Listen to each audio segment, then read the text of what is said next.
Yo, how's it going, everybody? So I'm a little rough today, but I had to share. I wanted to share this. I had a video. Not, it wasn't a video. It was a conversation with a person in regards to how much people made and stuff like that, and like the in Marvel movies and DC movies, how they switched over actors and stuff like that. Now, ironically, from the Batman trilogy, I had no clue that these were changes. I didn't know there was actress. The actress who played as Batman's love interest switched from. I'm sorry, I can't even remember their names. I'm sorry. But the only reason why I can't is because I haven't practiced trying to remember their names. I was just surprised about that. A small story. I think she asked the prior actress about that, and I think to give her a blessing almost. And I think she gave her a blessing. You know, they're all actors and actresses, so this is work for them. But it's still cool to know, like, you know, that she was even polite and nice enough to even do that, because she didn't have to. It was work. She could have been like, all right, I'm gonna just take it. But no, she was like, you know, can I get this role for, you know, I'm gonna just take this role. Hope it ain't no hard feelings. There it is. But my topic of discussion, what I want to talk about is these factors. So if anybody's seen, and they probably you have, Iron Man 1, 2, 3, Avengers, all that other stuff, you see a drastic change. It's so weird. It's like the unveiled change, but people think it's so weird. I think it's stupid to me sometimes. Maybe they just based it off Don Cheadle's acting ability, because he definitely didn't share his likeness. This dude was his complexion was definitely different from Terrence Howard. Terrence Howard's a very far lighter complected than I am. And Don Cheadle is far darker complected than I am. So they're on visually opposite ends of the spectrum. But Don Cheadle's, he is so gifted. He's so funny. Oh my gosh. And Terrence Howard is funny too. But let me get back to the point. Terrence Howard made $8 million in regards to his movie in Iron Man 2, and he left due to a pay dispute. So sorry. Compared to Robert Downey Jr., he got paid $10 million. So mind you, when each movie, and these as far as I know, they say Marvel is known for underpaying its actors.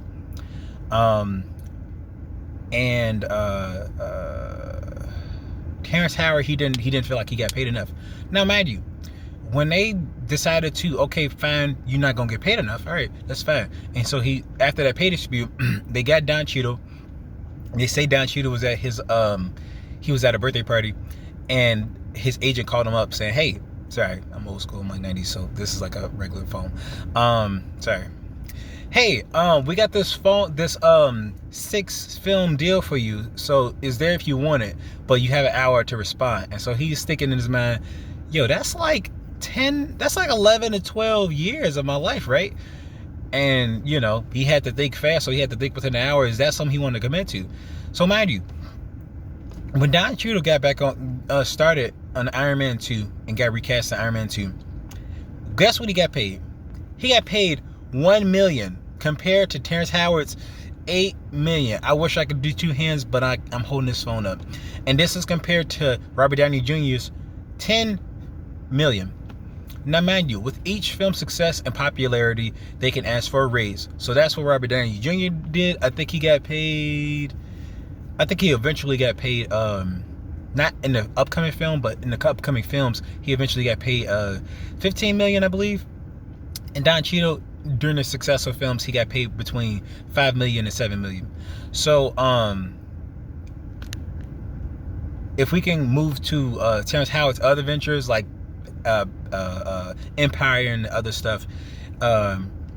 Empire, from what I checked, he got paid roughly $250,000 per episode. And those episodes, he got there's about 6 episodes, and he got paid roughly $4 million per season. And with 6 seasons, that's about $24 million. And he got his own thing. He had to dispute all that good stuff, all that bad stuff. But mind you, think about that. How many films did they have? He had 24 million for his successive roles in Empire for his episodes, and I think he had finally hopped off. I don't know why he hopped off, but after that he was only paid like 24 million for the total. And if he got paid really close to the highest paid, not the highest paid, because that was Jeremy Renner. That dude, I wanted to save it for the end, but he got paid 80 million compared to the 75 that Robert Downey Jr. Was playing as. And I don't think he got as much screen time as the other actors. And I think he's a stuntman, so he does his own work. So he got paid 80 million total. I think it was total. The thing that's confusing me a little bit is did Robert Downey Jr. get paid 75 million for the total of the Marvel Cinematic Universe movies, or did he get paid 75 for Endgame? I'm not sure about that. But yeah, and it makes sense. He's the lead actor. He has the most screen time. He has the most popularity. All those things come into play. But yeah, it just made me wonder if Terrence Howard decided to stay, if he could have stayed. And also, I guarantee you Don Cheadle's had other things in the works, because 1 million for one movie compared to 8 million, it's insane. It's insane.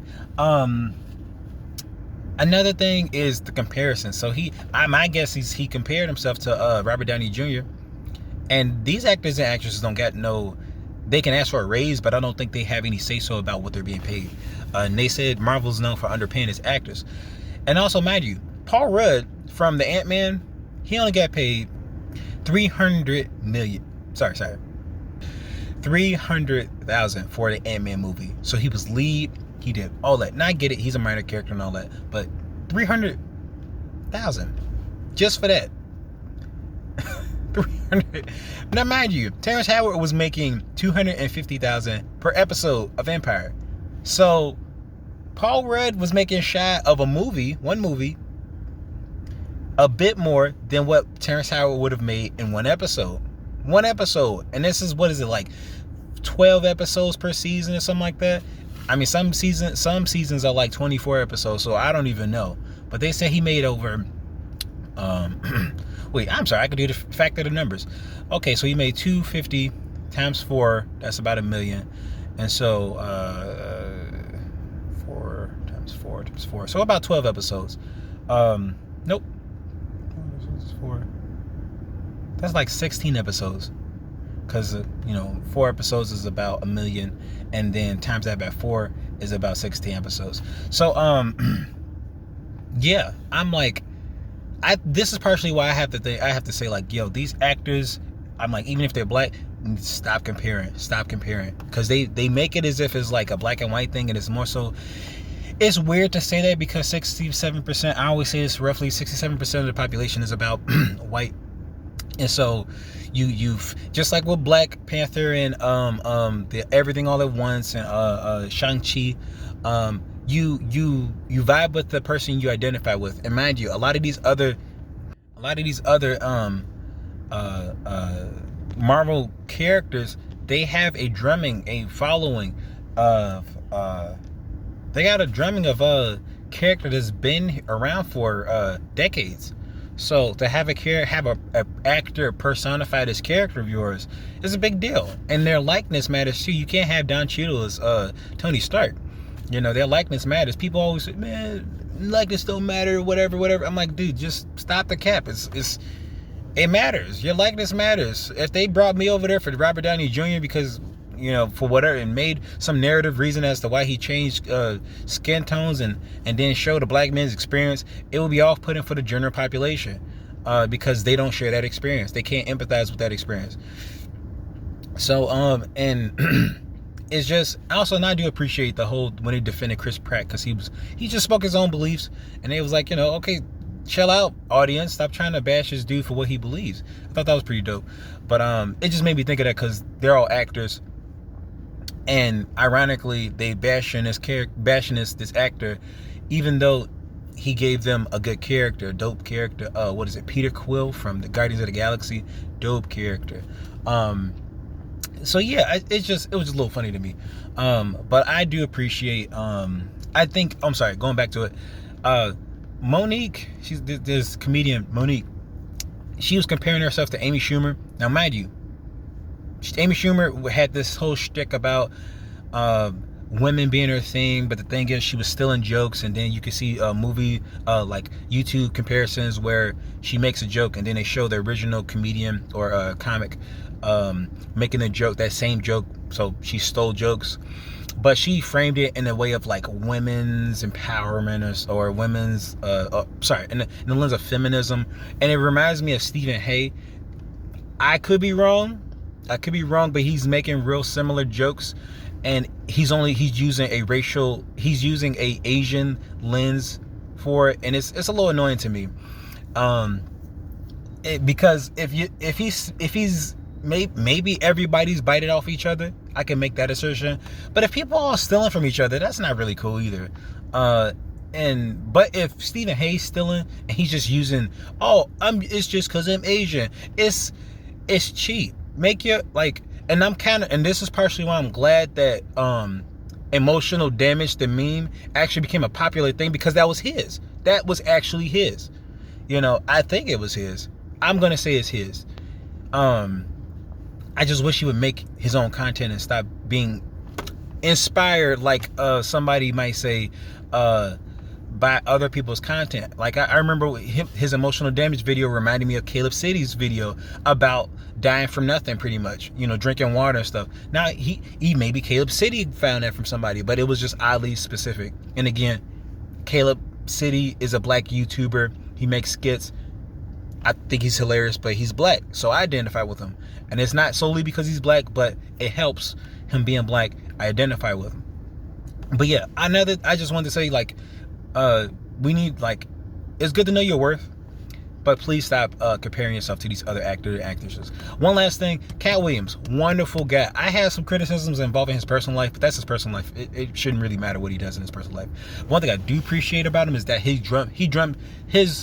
has drummed up such a loyal following. He has played the long game for a good minute, and he just has such a loyal following that no matter where he goes, he sells out. And I think that's incredible. And I think people should stop having these demands about I demand.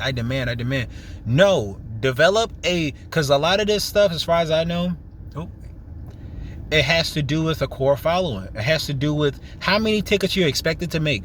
So when you get Dave Chappelle, who dropped off the map years ago, does stuff under the radar, have people put their phones away, and then the internet cultivates all this stuff. Like, how is it that a dude get paid? I think he was getting paid for the Chappelle Show $50 million and drops it, and then gets all this cultivated following. Like, his stuff, his buzz has continued even when he left for Africa. And then he comes back and then makes a Netflix special, skyrockets, because people wanted to see that. His projected sales were highly expected, highly anticipated. Monique's weren't. She's a black person, so we're a minority, and we're like 17% of the U.S. population. She is a black woman, and that's a further niche. And again, it's okay.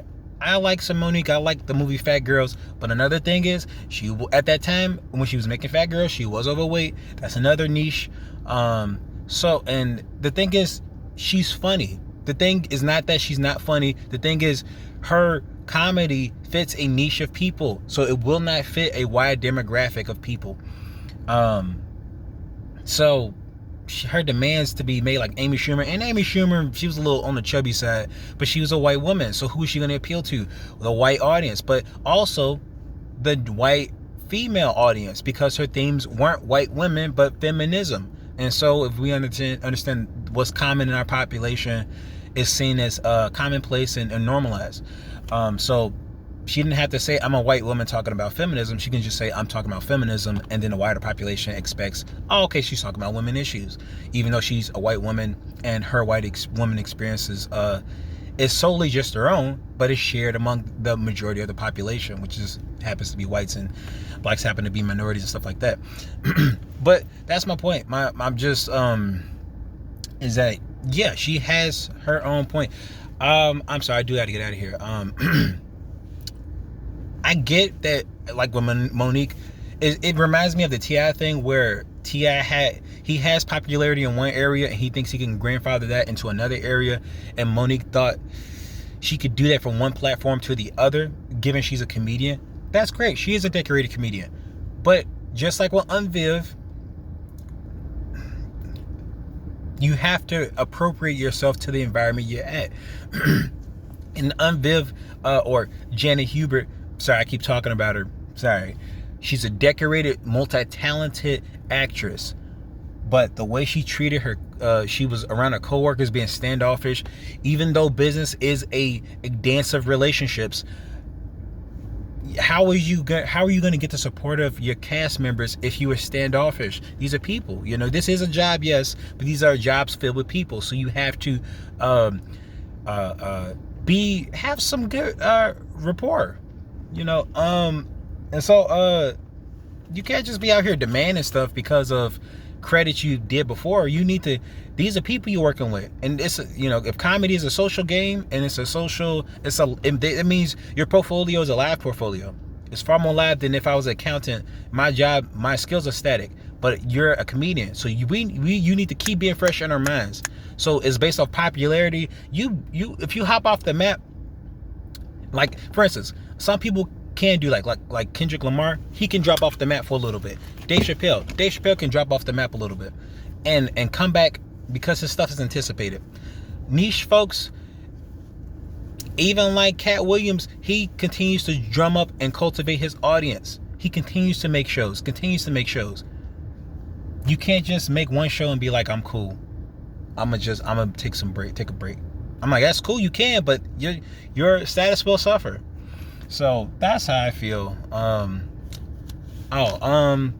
And also in regards to this Terrence Howard situation, it's great, but fam, like Paul Rudd and a bunch of these other people and Don Cheadle, if you can only compare yourself to the highest status star and not the rest of the other people, you're not really making a lot of money.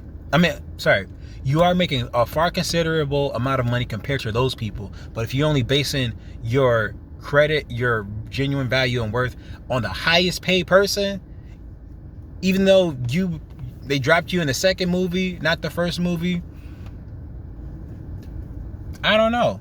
And then again, I'm wondering why he didn't ask for higher credits. If he would have stayed and got that $8 million, why didn't he say, hey, I want a raise now? You know, they paying this guy more. I want to be paid more. It's just I guarantee you he would have made more in that $8 million for that first movie than if he would have got paid in his Power and Power with 16 episodes. Yeah, it's just surprising. So it's just know your worth, but be humble. Like, know where you're at in the world. Like, and yeah. All right.